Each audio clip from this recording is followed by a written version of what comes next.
Welcome back to Applied. My name is Baron Gogan. I'm here today with Mindy van Kalsbeek, who teaches graduate courses in social work and serves as Associate Director of CSU's Hybrid Master of Social Work program. Mindy received the College of Health and Human Sciences Outstanding Teacher Award in 2023. Prior to teaching, Mindy spent several years working with adults with developmental disabilities and mental health challenges. Mindy, thanks so much for being here. Yeah, thanks for having me. How long have you been working in the social work field? So I've been working in the social work field for a little over 2 decades. Most of my career has been in 2 different domains. The first part of my career was working at a nonprofit organization, working with adults with intellectual and developmental disabilities and mental illnesses. And then the second half of my career has been working at CSU, working in education. Throughout those different positions, I've been involved in a number of different roles, a number of different social work roles, and also have engaged in a lot of the different social work skills. So it's been a fun mix of getting to work in a specialty area, getting to know a certain field within our state and within working with individuals, and then also transferring some of those skills to my work at CSU. So I imagine having that field experience helps a lot when you come into the university, teach others. Yeah, you're exactly correct. I think a lot of what I learned early on in my career has probably contributed to my reason for being interested in education in terms of just wanting to be part of those ongoing feedback loops of learning. Certainly a lot of what I learned was things that I observed in different positions when I was involved in educational opportunities, and then a lot of the different roles that I was engaged in and the different social worker skill sets that are utilized are ones that I continue to use that are just an extension of the previous work I was doing, and those have carried through to my work at CSU. So the skills that you gained working as a social worker are also applied to teaching? Absolutely. Great question. There's a number of different things that I think I've learned. I think a few of the social work skills that are pertinent to quite possibly a lot of areas of life are just different types of communication skills. Active listening is one that I think that's something that I got a lot of feedback from in my previous job in terms of with the domain that I was working in and the individuals I was working with. There would be times where different type of active listening skills would be necessary in order to engage in a way that was thoughtful, that was person-centered, in a way that invited dialogue and also demonstrated empathy. So that's one skill. Empathy is another one that I think I learned a lot about, and that's one that I continue to learn in different capacities. I think empathy is something that takes on a lot of different shapes and can look different in different contexts, and is one that really takes some purposeful reflection on how to truly empathize with someone in their situations. I sometimes wonder if empathy is a learned skill or something that is more inherent as part of personality. I imagine it's kind of a combination of both. Yeah, great question. I would say it is a combination of both. I do think that it is a skill that with attentiveness and with mindfulness and focus can be something that is fostered in different environments. When I think of my own life and think about different ways that I've engaged with people over the years, I can note times when I was aware of being hurried or not being fully present or being distracted by something going on. And as a result of that interfered with my ability to remain engaged and therefore to remain empathetic. So I think there are specific contextual factors that can impact how we empathize. And then I think our own life circumstances also play a role in our experience of empathy. So empathy also includes some self-awareness to know that I'm not really in the right space to give the amount of empathy that I should right now. Yeah, I think there's a close connection between presence and how empathy is displayed. So I think there have been times where, like I said, where the empathy that I had based on my understanding of the situation and based on my personality, so integrating some of those things, and based on the skill set that I know within the social work profession, those can either be inhibited by contextual factors or the environment, being distracted, or if I'm really focusing on being present with someone and to their experiences, that creates a different context for how I can show up for them and how I can truly empathize, not just in how I'm feeling, but also in what I reflect back to them and what I say and how I'm listening to them. Empathy can be taxing or hard, especially when it's part of your job. It's something you kind of have to be aware of and have to be committed to on a day-to-day basis. So I imagine that could come into play when you talk about burnout or just a job that's a little more stressful emotionally. Is that fair to say? Yeah, I do think that's fair to say. I think within not just social work, but I think within some of the human services and humanistic professions, there can be burnout that is affiliated with different levels of compassion fatigue or different levels of just being aware of the impact of the empathy and working with people and holding and partnering with them in the different areas of their life that are troublesome for them. And in no way is that the same as being the person in the circumstance, in the difficult circumstance, whether it's an individual having a relational complication or something that relates to oppression and systemic racism. So being the social worker connected to that is not the same as being the person experiencing that firsthand.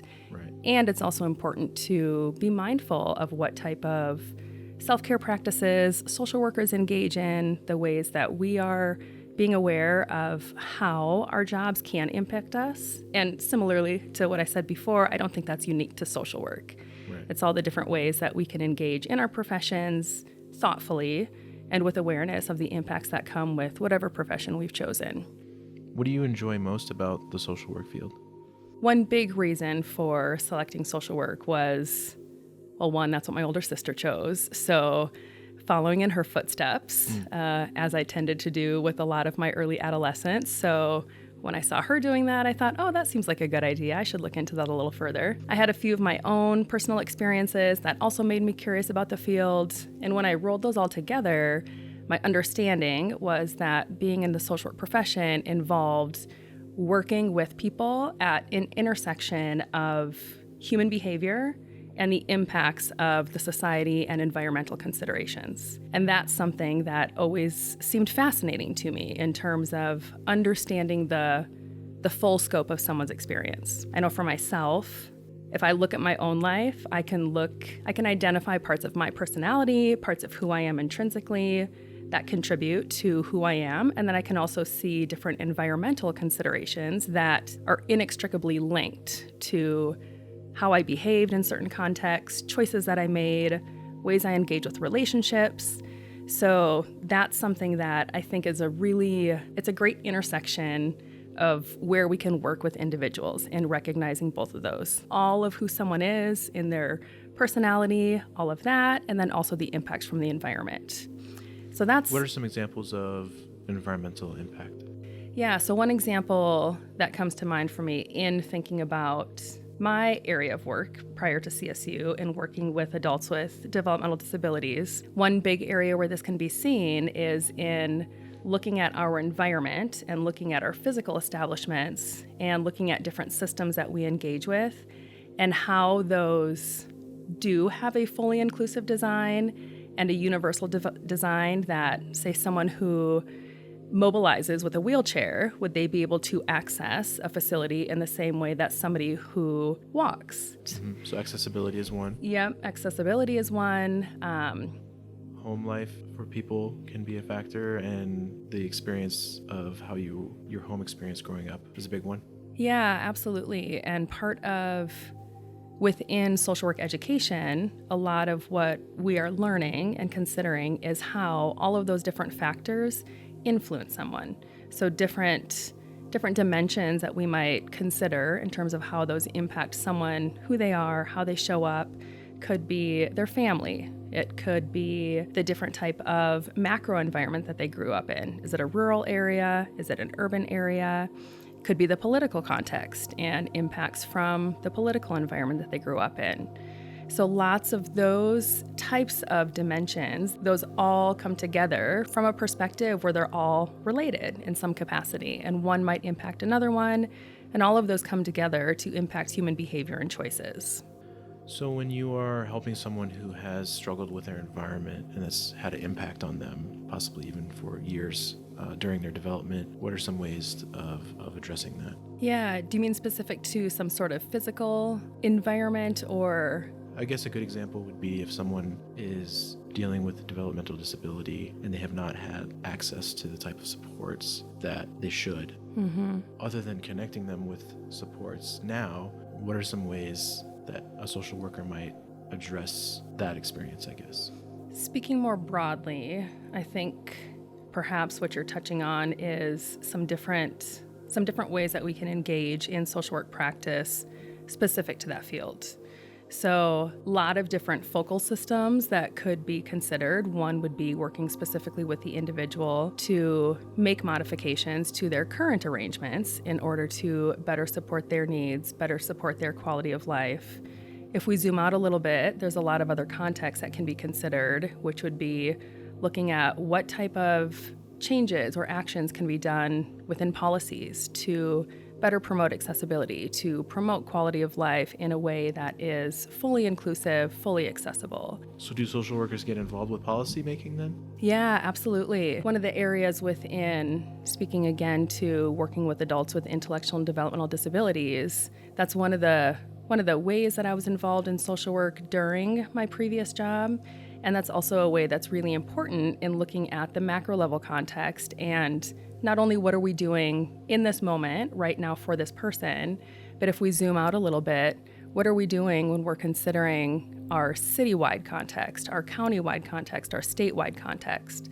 Are there different policies that can be changed that we can advocate for to increase the type of service provision that's provided?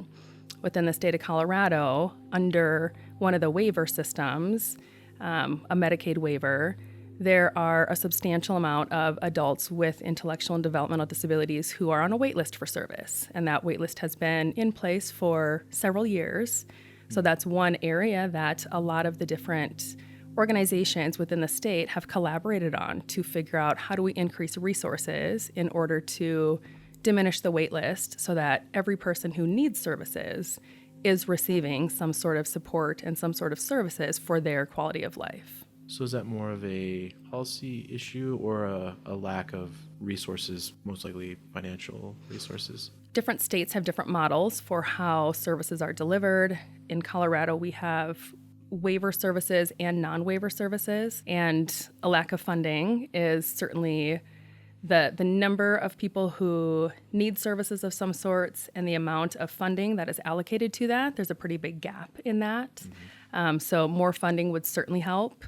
There's also been some efforts in the last decade to shift the type of service models and the type of service provisions that are available to better meet the needs of individuals and better support families to be able to be involved in their family member's life in a way that they can be compensated for that and they can be involved with their family member still living with them or them providing services in a way that is financially sustainable. What's an example of what that looks like? I'm not familiar with waivers. A summary of the waivers, there's different types of waivers that are available depending on someone having a resource. So someone has to have gone through the statewide process in order to get a resource to receive services if they have an intellectual or developmental disability. Waivers can be a comprehensive waiver where the funding supports all of their needs, all of their residential needs, supports any home care that they have, daily activities. There's also a supported living services waiver, which is for individuals who live independently in the community and need certain types of supports, maybe just support with seeking medical care or support with shopping or support with certain types of communication and coping skills. Under those different waivers, there's different ways that the support can be provided. So one way in Colorado that has been very supportive, a very positive change for families is something called the Family Caregiver Act, which has been in place for a little over a decade, I believe. And that's a model where an individual who is receiving full supports for their living can remain living with a family member as an adult, and the family member can be involved in a way that they get compensated for the care that they're providing to their brother or sister or child. That's a big change from some previous models where when someone aged out of the system, when they became an adult, that they had to go live somewhere else if they wanted to receive those waiver services. So this is a way where parents can still be involved. Sisters, brothers can be involved with their family member and receive that financial support.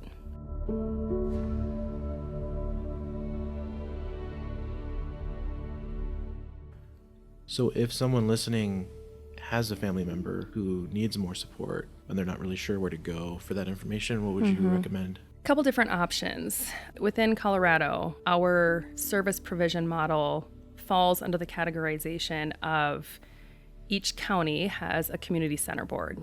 Some community center boards are involved in multiple counties, but if someone is in Denver County, for example, the community center board for that county is Rocky Mountain Human Services. So each county has that designated, it's called CCB for short, and that CCB is the first point of contact where a family member or someone could call, learn more about what type of services are available. If I am interested in services, if I need services, or someone in my life does, here are the different pathways that can be considered for waiver services or non-waiver services. From there are additional organizations, which are called Programmed Approved Service Agencies, PASAs for short, and the community agencies and the service agencies work together to provide options for individuals and families on which type of service is going to best support your needs. So that's a great place to start. There are, like I said, there can be some barriers and some challenges in navigating the system as it's complex. There's a lot of different layers to be considered, but that's a really good place to start, just with some general questions and to learn more about resources. So I asked what you enjoy most about social work. What do you feel is the most challenging part of that field? That's changed for me a lot over the years. I think at the start of my social work career, one of the areas that felt most challenging was where to channel my efforts. When looking at all of the social work has a wide array of ways that you can be involved, different opportunities for working with individuals, working with families, working with groups and communities. And then within that, there's also subsets of, do I want to work with a certain type of experience that someone is having? So there's a lot to consider. And when I considered that in terms of who I am and how I want to show up for my job, it felt overwhelming in trying to decide what area do I want to pursue, recognizing that all human needs are important. So that's something that I think can be challenging within that, considering my use of self, the combination of who I am, what my skill sets are, also combined with my social work knowledge, what I've learned. I think I had a lot of fear and worry about how do I show up in a way that where my impact is aligning with my intentions, and had a lot of fear about what if I have these great intentions and I truly do want to partner with people in their experiences, be a resource to them, and what if that's not how it feels for them? What if my impact is different? So that was really challenging in figuring out how do I engage with that in a way that I'm authentically me and also have a level of accountability and responsibility for how I'm showing up, while also having compassion for myself, that if there's a situation that I engage in and when I reflect on it, I think, oh, I didn't see this option at the time. That could have been a different way to engage with it. How do I hold both the accountability and responsibility of that impact while also recognizing this is part of my journey as well? And it's really easy to determine you could have done something differently after the whole situation has unfolded, and it's not exactly the same while the situation is in progress, and you're doing the best that you can to employ a combination of presence and engaging with the different skills that you've learned through your education, partnering that with what have I learned from previous experiences. So I think all of that can be challenging. Recognizing that every engagement has a real felt impact on someone's life. Did you find that talking with colleagues or even mentors was helpful during that time when you were kind of learning the ropes? That was probably one of the most meaningful ways by which I learned more about myself. I have been really fortunate to have worked with and for organizations that are really open to providing honest feedback in a way that supports growth and also has the individual or the family at the forefront of their minds in terms of most important and being aware of impacts on them.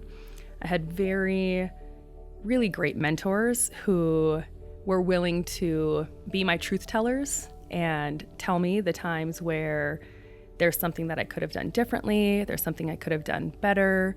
There were situations where I felt like I showed up to the best of my ability and it still could have been different and led to a better outcome. And those are the moments where engaging in that dialogue and hearing feedback from some mentors and people who I trust and who truly want to support my growth was really meaningful in shaping me as not just as a professional, but also as a person. So it's kind of a combination of self-reflection and seeking constructive criticism from others, being open to that. Yeah. Certainly it requires a high level of self-reflection and a high level of openness to receive that feedback that sometimes in the moment can be really hard to hear that.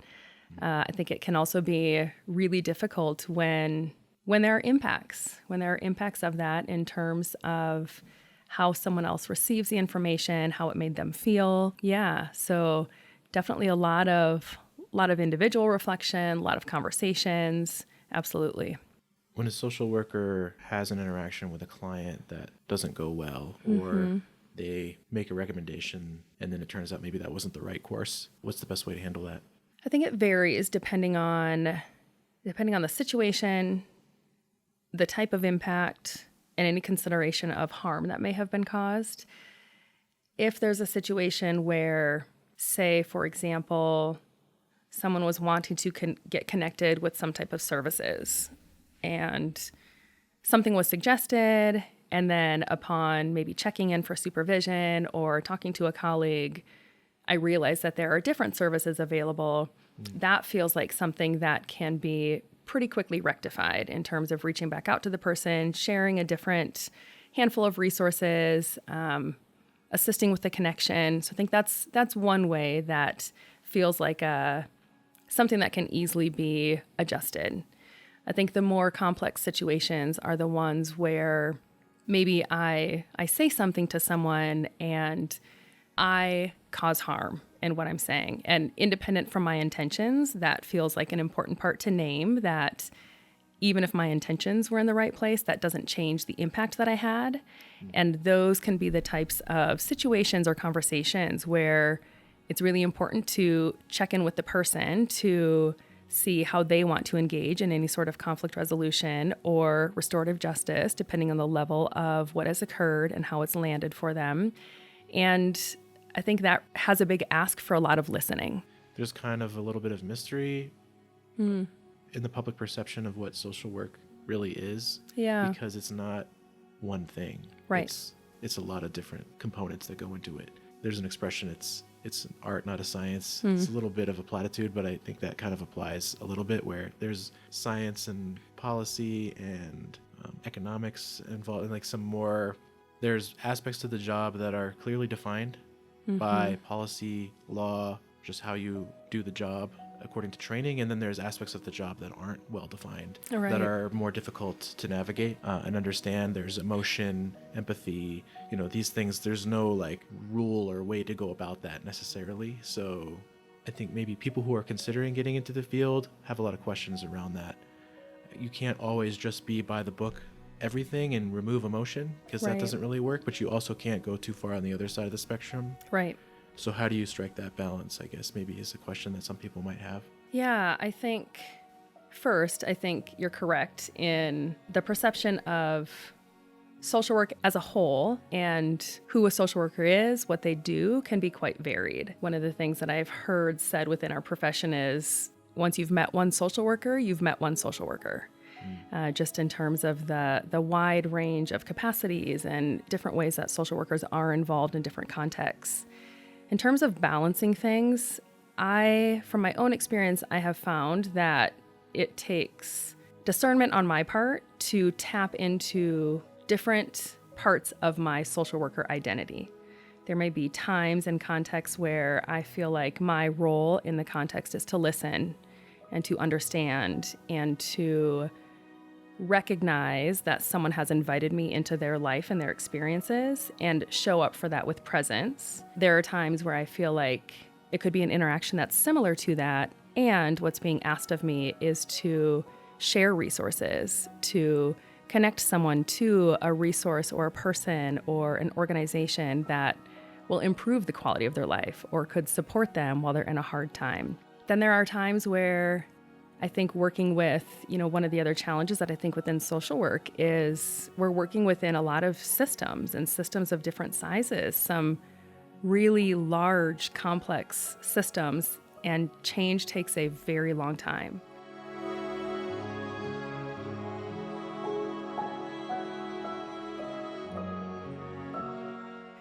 So there may be times where the listening and the just holding information, where that needs to be put on the shelf for a little bit, and now is the time to say something, to take action, to engage with systems where there is clear oppression, where there is harm that is being done to people, and taking action on that in a clear way, in a compassionate way, and in a confident way. If there was a situation where someone is being oppressed, how is that usually handled? I imagine this is one of those areas that a lot of people might be concerned about jumping into that aspect of the field, because that can be really difficult. Yeah, it can. Here too, I think it's hard to give one answer to the various ways that oppression can occur, and what that would look like and mean to somebody who's in that experience. If there's an individual situation of oppression that is observed or that somebody shares with someone, that could be handled one way in terms of immediately checking in with the person, learning more about what happened, and figuring out what action steps are needed from there. If it's something larger, in terms of if you're involved in an organization and there are practices or policies in place that are not equitable, or a system that the system does not provide equitable opportunities to everyone, that's a different type of preparation to figure out how to best engage with that, what could be the areas of impact for change, and how to do that. Do social workers get involved with organizations as well as individuals? I guess I wasn't aware that social workers did work with organizations. I thought it was primarily with families and individuals. Yeah, so the main context for practice are spanning from micro to macro level. So micro level, working with individuals, working with families, meso level, usually working with communities and organizations and groups. And then macro level can be communities and organizations as well, and larger systems. So yes, definitely working in different capacities, sometimes with organizations, sometimes a smaller scale, more clinical individual practice. Can you tell us a little bit about your experience in the Master of Social Work program? Yeah. So I completed the Distance Master of Social Work program through CSU out of Colorado Springs. So our distance program runs out of a few different cities. And at the time that I pursued my master's in social work, I was working full-time and was hoping to continue my full-time employment. So I was looking for a program that had some flexibility in scheduling, that allowed for the option of some work to be completed asynchronously through a virtual environment where it didn't have to be time-tethered or synchronous sessions that are occurring at a time where everyone has to show up at the same time. And I was living in Denver, so I originally had not considered CSU, thinking that all CSU programming would be out of Fort Collins, and found the distance program and was very interested in, I would say, three things. One, the flexible schedule was something that I was very interested in. The other area that was appealing to me was that the perspective is an advanced generalist model, whereas some social work programs have you take some foundational classes and then you pick the specific area of social work that you want to study. So perhaps you want to work with children and families, or you want to do something specific in working with policy, community social work. CSU has an advanced generalist perspective that equips social workers to work across all domains of the profession. And since I wanted to stay at my current job and didn't know exactly what was on the horizon for me in terms of next steps, that was most appealing to me. There wasn't one specialty area that I wanted to focus on. So that was something I was really interested in. And then the third area that felt really important to me and was one of my highlights of the experience was that within the hybrid format and the distance model, a lot of the work happened online, so I could do from home. And there was also some built-in components that occurred in person. So there were in-person learning weekends. It was a cohort model, so I was with the same group of peers throughout the duration of my program. And that was something that really fostered relationships and connection and getting to know not just getting to learn from the program itself, but also getting to learn from my cohort. And there were a lot of people in my cohort who we all had very diverse backgrounds. Some of us were in social work, some were pursuing social work as a second career. So there was a lot of learning that happened in those connections that I had in person with people, getting to connect on what we're learning together, how we integrate our prior experiences, and what we can learn from one another. So you get that more collaborative learning benefit that way? Yeah, that's a good way to frame it. I think the collective learning environment is something that was a big part of my experience in getting to know others and learn from their experience. And then when we were together in person, we got to craft what our learning experience together looked like. I imagine that includes kind of having discussions about the course material or case studies and things like that. Yeah, that's correct. So depending on the different type of course, some courses are practice courses where while we were engaging in the course, we were actually doing role plays of the different types of therapeutic skills that we would engage in, the different type of listening, or how we would engage in interventions with somebody. So a lot of role plays, a lot of getting to engage in practice skills, and a lot of dialogue that included considering who we are in terms of how would I engage in this situation with an integration of the content that I'm learning. And that's where I think it can become really, there's a lot to be learned there, because how I might engage with a situation could be different than how you engage with a situation, even though we've learned the same content, but I may have a slightly different practice approach than you will. So neither way of engaging is right or wrong. They're just different based on who we are and how we are working with the content. So you get multiple angles on similar concepts. Yeah. What are some of those learnings that you were able to put into practice right away? A couple of them we touched on a little bit in terms of different types of communication skills, active listening, full presence with someone to be able to just slow down and engage with the person who's in front of me. And I was in the social work field before completing my MSW, and it also served as a time for me to refine my skills and check back in on some of the things that I learned in my bachelor's degree that I had maybe had a little bit of drift from, where I know what active listening is, but I maybe didn't do it all the time. So the refresher on some of those skills were really helpful so that I could immediately begin engaging in those, not just in my career, but also with my friends, with my family. Another area that the program really challenged me to do that I integrated right away was just engaging in critical thinking.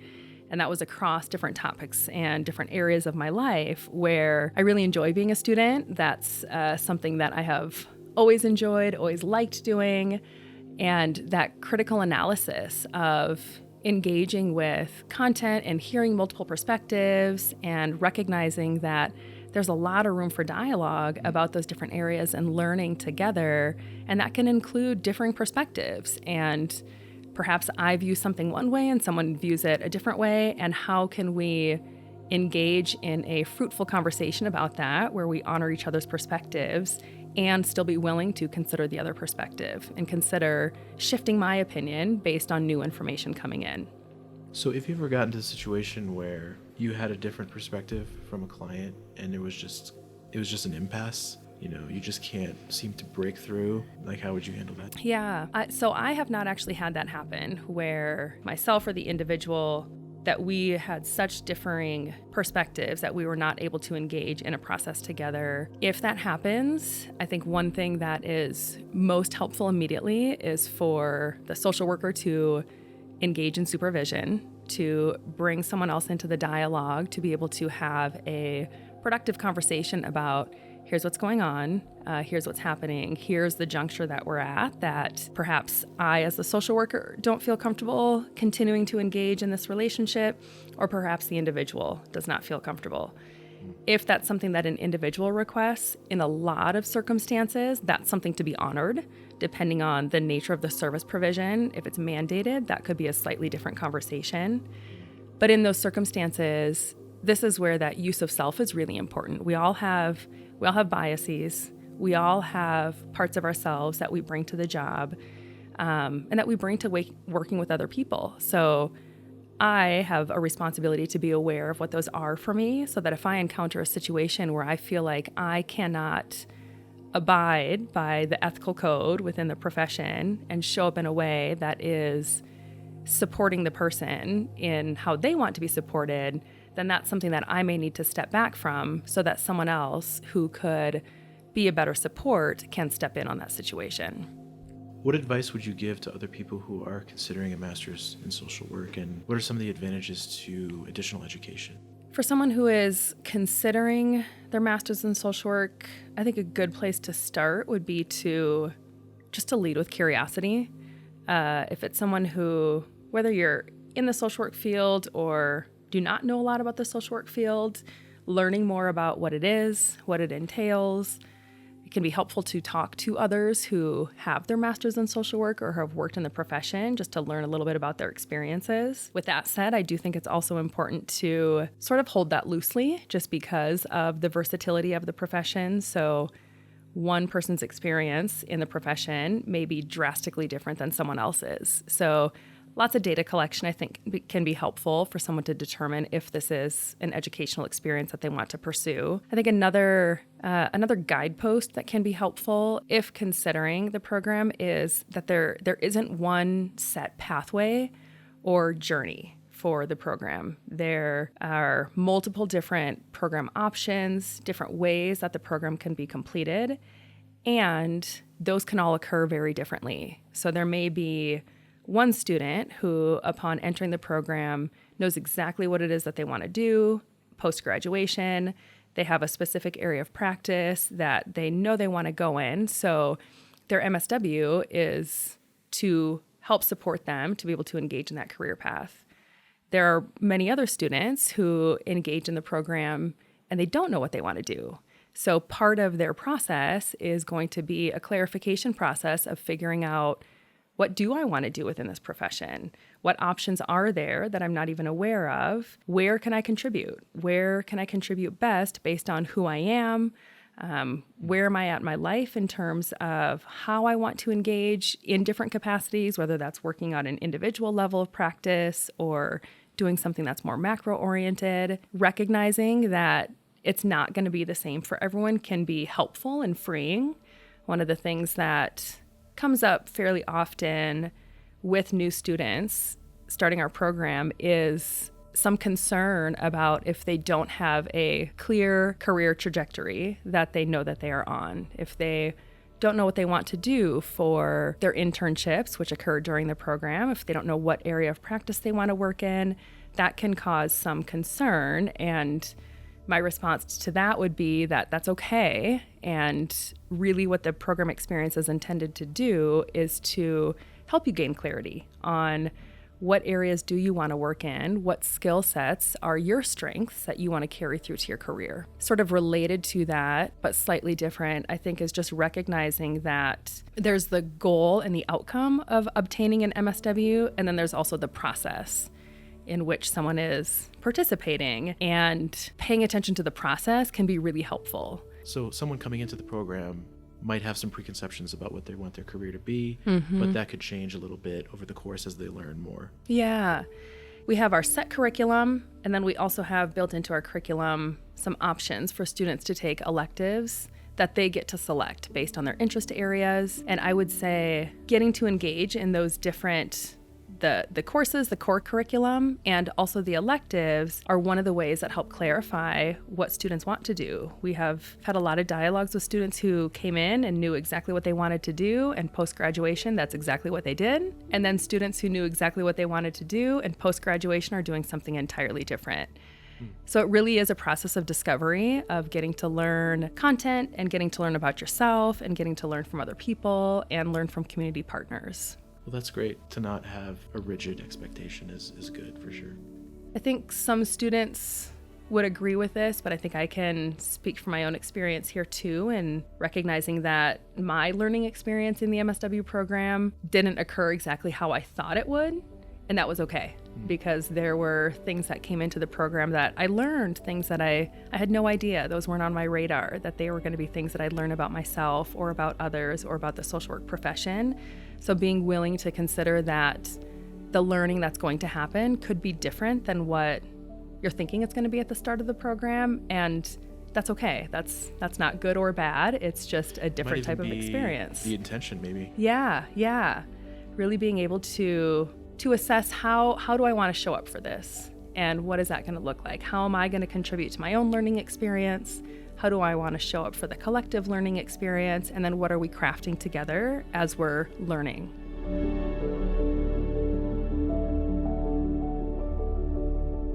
If someone is a little bit on the fence about reaching out for help with a family member or another individual, what's something that you would say to that person in terms of their reluctance to get involved with a social work solution? Yeah, I think that's an important question, and a lot of that is going to be contingent upon what exactly the circumstances, what the level of health and safety concerns are. If it's not an imminent health and safety concern, I think one of the areas that's important to respect and consider is the individual's level of readiness. If they feel like they're at the point where they are ready to invite someone else into the process, it can certainly be more intimidating and feel like more of a risk to reach out to a paid professional, which is what a lot of social workers are, to reach out to them and know that there's going to be a level of disclosure and there's going to have to be some rapport building to be able to trust the person to truly invite them into your life. So it could be helpful to first talk with a friend or talk with a family member, talk with someone that you trust, and engage in that process to figure out where you're at with your readiness to connect with someone else who may have some additional resources for you, who may have some suggestions for additional support. I think inviting anyone into the dialogue when we're in a hard time is a really helpful first step. And that can be, like I said, that could be someone that you trust in terms of a family member, or that could be calling a therapist or calling an organization who you have not had contact with before, and perhaps sharing about the situation with a little lower level of vulnerability, but inviting some of their expertise and learning more about resources. Thanks again for being here. Thank you. It's been great to be here. Thanks for joining us for this episode of Applied. If you'd like to learn more about the Hybrid Master of Social Work program from CSU, you can find a link to the webpage in the show notes. If you, a friend, or a family member are dealing with a disability, mental health challenge, addiction, abuse, or poverty, consider reaching out to your local Health and Human Services Department to speak with a licensed social worker. Take care.